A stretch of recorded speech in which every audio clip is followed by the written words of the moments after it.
My name is Samba Baldeh. I'm the first Gambian American elected to Wisconsin State Legislature. I came to Wisconsin almost about 21 years ago. It was December of '99 was when I immigrated basically to the United States. I would call Madison my home all my American life. I've lived here. I seek political office in Madison for many reasons, from race relations to just services that usually local government would provide to their constituent and was not happening. Housing for communities of color particularly was very bad. Wisconsin ranks, I think, worst or second worst in the whole of this country. So those statistics and some of the inequalities was really what triggered me to consider running for office. It was in 2020 that this opportunity came for me to run for state assembly. And I think diversity and my record at the city council really spoke to my community as to whether or not I can serve them well at the state level.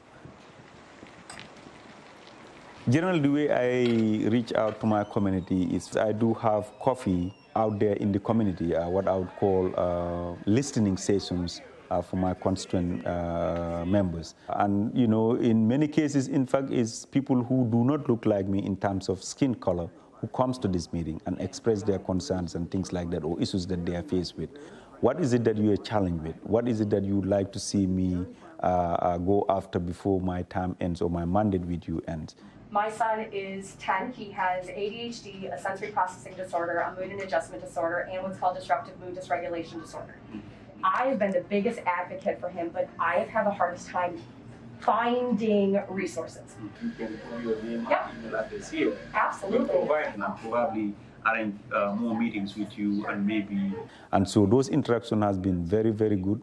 You know, when I was elected, I was the first Muslim ever to be elected at the city council, the first African immigrant to be in the council. But by the time I left, we have 2 Muslims to be elected, one of them a female. I think I measure my success through giving access to my community, but also at least having some of my community members be part of city and local government. Thank you to all of you for being here.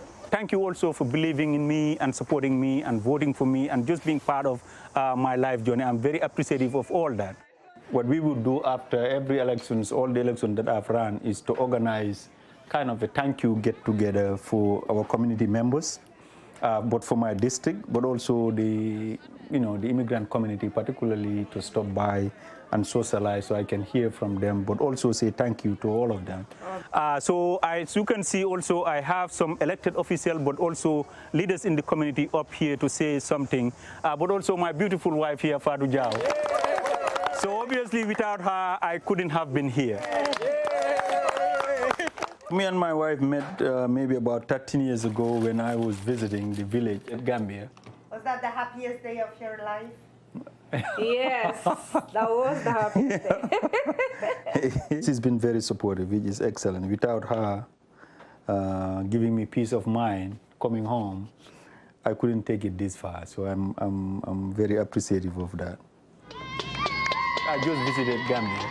Part of that visit was to visit family members. Assalamu alaikum.